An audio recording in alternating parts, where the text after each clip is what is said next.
ఓం శ్రీ గురుభ్యో నమః. నమస్కారం. నాట్యనిధి కార్యక్రమాన్ని ప్రోత్సహించి మమ్మల్ని ఆదరిస్తున్నటువంటి ప్రతి ఒక్కరికి కూడా మనస్ఫూర్తిగా ధన్యవాదాలు తెలియజేసుకుంటున్నాను. నాట్యం చేయడం ద్వారా హ్యాపీ హార్మోన్స్ రిలీజ్ అవుతాయి. దీని ద్వారా మనసుకి ఎంతో ఆహ్లాదంగా ఉంటాయి. మరి ఈరోజు ఏమేం అంశాలు ఉన్నాయో తెలుసుకుందామా? ముందుగా వ్యాయామం.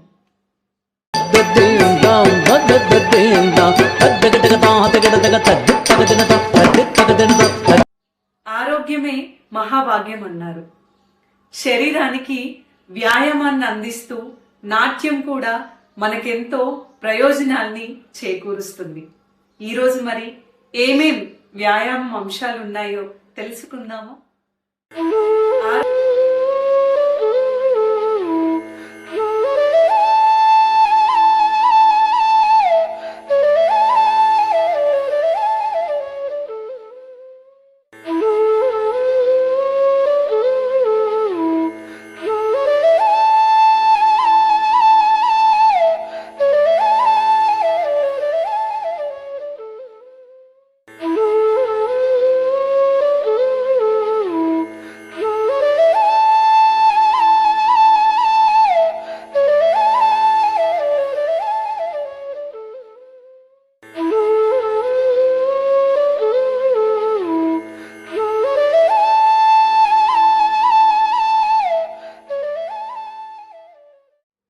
ఈ వ్యాయామాల్ని తప్పకుండా మీ ఇంటిలో సాధన చేస్తారు కదా. తర్వాతి అంశం ప్రాయోగికం.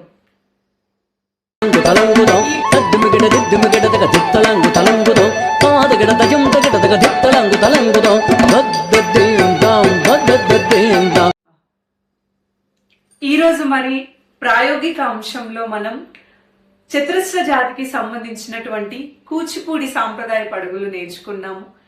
మరి మీరందరూ వీడియో చూస్తూ చక్కగా ప్రాక్టీస్ చేస్తారు కదా. సరే, అయితే స్టెప్స్ ఒకసారి చూసే ప్రయత్నం చేయండి.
ఖచ్చితంగా అడుగులన్నిటినీ కూడా సాధన చేసే ప్రయత్నం చేయండి.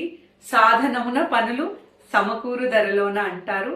ప్రాక్టీస్ అనేది నాట్యానికి ఖచ్చితంగా అవసరమైన పని. తరువాతి అంశం సిద్ధాంతం.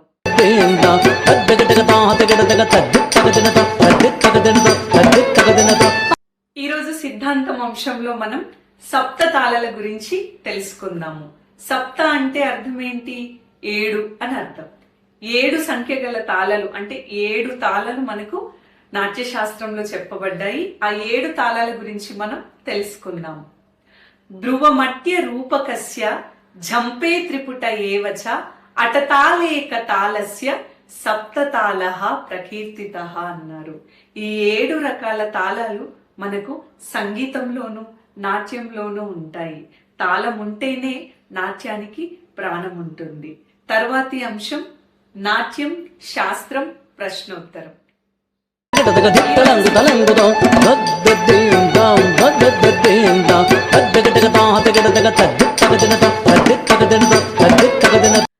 లాస్ట్ ఎపిసోడ్ నాట్యం, శాస్త్రం, ప్రశ్నోత్తరం విజేత ఎవరా అని ఎదురు చూస్తున్నారా?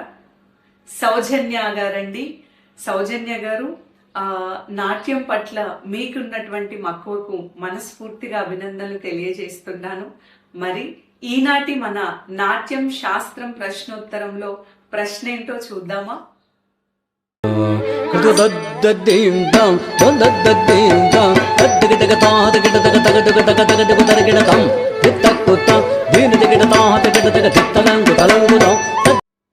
నాట్యం, శాస్త్రం, ప్రశ్నోత్తరంలో మీ కామెంట్ ద్వారా ఎవరైతే సమాధానాన్ని తెలియజేస్తారో వారినే మేము నాట్యం, శాస్త్రం, ప్రశ్నోత్తరం విజేతగా ప్రకటిస్తాము.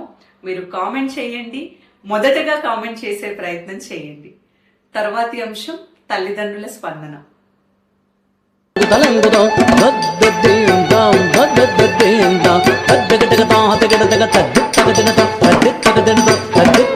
మన తల్లిదండ్రుల స్పందనలో అనుష గారు మీ ముందున్నారు. వారి ఆలోచనలేంటో, వారి అభిప్రాయం ఏంటో, నాట్యం పట్ల ఉన్నటువంటి వారి మక్కువేంటో వారి మాటల్లోనే తెలుసుకుందాము. నమస్కారం, నా పేరు అనుష. నాకు 2 పాపలు. పెద్ద పాప పేరు సన్నిధి, చిన్న పాప పేరు ఆద్య. పెద్ద పాపని గత 4 ఇయర్స్ నుంచి క్లాసికల్ డాన్స్ కి పంపిస్తున్నాను. చిన్న పాపని 3 months నుంచి పంపిస్తున్నాను. క్లాసికల్ డాన్స్ అనేది పిల్లలకి మెమొరీ పవర్, అదే విధంగా ఫిజికల్ ఎక్సర్సైజ్, ఆకలి అనేది చాలా మెరుగుపడుతుంది. పెద్ద పాపని మోటివేషన్ గా తీసుకుని చిన్న పాప కూడా మమ్మీ నేను కూడా నేర్చుకుంటా అనేసి తను కూడా 3 months నుంచి జాయిన్ అయింది. పిల్లలు మంచిగా ఎదగాలని కోరుకుంటున్నాను.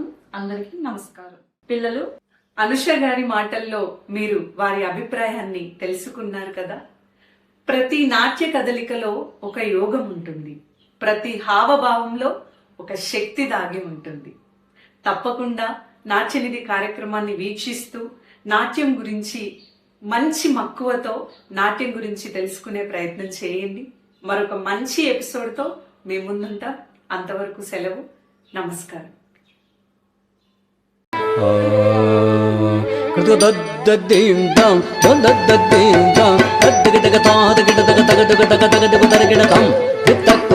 దీని